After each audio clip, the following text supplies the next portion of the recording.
Saya pernah membongkar kasus plagiasi dari seorang pejabat pemerintahan daerah yang sudah jadi rektor dan ingin jadi gubernur, maka dia mau supaya dia dapat profesor doktor. Diduga disertasinya palsu. Saya bongkar disertasinya. Disertasi tentang ilmu fisika. Saya baca secara singkat, saya bilang grammarnya kok kacau, itu artinya saduran. Saya bilang coba cek internet, gampang. Ternyata itu disertasi yang dipalsukan melalui sistem Google Translate. Gampang. Disertasi aslinya ada di Texas. Hanya karena salah menerjemahkan kalimat aktif menjadi kalimat pasif, konyol. Hal simpel gitu. Buat bongkar saya bisa jaminkan pada Anda itu, Pak Guru bilang 98% guru tidak bermutu. 98% disertasi di sini itu palsu. Dari logika palsu. Yang uji siapa? Jadi kita mesti ucapkan itu supaya ini wake up call pada negara bahwa Indonesia ini krisis pengetahuan, krisis cara berpikir. Itu masuk akal kenapa orang gugat Jokowi. Ijazahnya palsu. Karena Pak Jokowi pakai ijazah SMA aja, ngapain mesti pakai ijazah S1? Kalau ternyata kemudian setelah beliau lengser dibongkar akhirnya dia palsu, coba malunya minta ampun tuh. Ngapain? Sering saya tanya, Anda semester berapa mahasiswa? Semester 7. Kapan DO? Kok DO? Ya kalau Anda udah tahu mata kuliahnya isinya bodoh, ngapain Anda ikuti? DO aja kan, belajar sendiri aja. Apa susahnya belajar? Selama otak kita ada, kita bisa belajar. Jadi sekali lagi teman-teman semuanya, seolah-olah guru itu diagungkan sebagai pendidik, profesi yang mulia itu, tapi dia direndahkan di dalam kedudukan dia sebagai pendidik. Justru guru honorer ada berapa sekarang? Mungkin ada 6.000, 7.000, bertumbuh terus tuh. Justru guru honorer ini yang mesti dikasih gaji lebih besar karena statusnya honorer, supaya dia nggak kabur cari honorer yang lain lagi kan. Itu logikanya begitu. Di kita ada perintah konstitusi, cerdaskan kehidupan bangsa, pelihara fakir miskin. Konsekuensinya apa?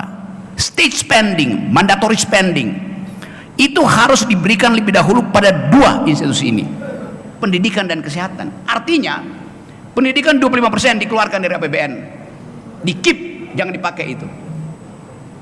Kemakmuran 25% di keep, ini perintah konstitusi. 50% anggaran itu dibagi dulu pada dua sistem ini, baru boleh bikin jalan tol. Sekarang Jokowi ubah, biarkan pendidikan jadi urusan swasta, biarkan kesehatan jadi urusan swasta. Sekarang semua rumah sakit pakai tarif, padahal harusnya gratis. Pemerintah mesti urus kesehatan dan kecerdasan masyarakatnya, pemerintah nggak urus. Omnibus Law kesehatan adalah liberalisasi, dasarnya itu kan. BPJS itu asuransi, nggak boleh ada asuransi. Lain kalau ini negara kapitalis, bahkan Amerika yang negara kapitalis, social security-nya lebih baik dari Indonesia. Ini negara yang berkeadilan sosial, artinya dalam prinsip basic needs, negara harus biayai rakyatnya. Itu dasar hidup kita tuh. Saya balik lagi pada problem tadi itu. Ini semua adalah masalah kita untuk menyeberangkan bangsa ini pergi pada halusinasi kita, yaitu we care and we speak. Dasarnya itu, hanya itu dasarnya kenapa kita kumpul di sini. Jadi teman-teman semua, terima kasih kita udah ucapkan semua itu, dan tinggal kita tentukan apa tadi pertanyaan saya, filsafat pendidikan kita tuh nggak jelas. Yang kita tahu adalah perintah etis dari Ki Hajar Dewantoro yang bunyinya ing ngarso sung tulodo, di depan menjadi teladan, ing madya mangun karso, di tengah memberi motivasi, dan tutwuri handayani, dorong anak-anak itu untuk belajar. Itu pesan Ki Hajar Dewantoro itu kan. Tetapi Ki Mukidi mengubah prinsip itu. Ing ngarso sung korupsi, ing madya mangun dinasti, tutwuri cawe-cawe.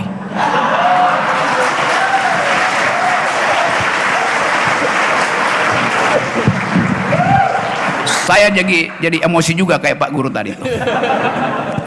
Yang terakhir, ada soal etik di dalam bangsa ini. Anda lihat tagline dari KPK, berani jujur itu hebat. Itu menghina guru, itu menghina ulama.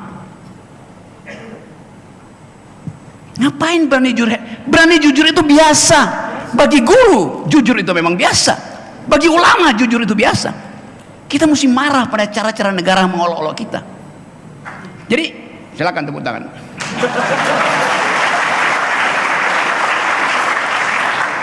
Jadi sekali lagi teman-teman, kita ada di sini untuk mengembalikan Indonesia yang berpikir. Jadikan Bandung lautan pikiran. Terima kasih.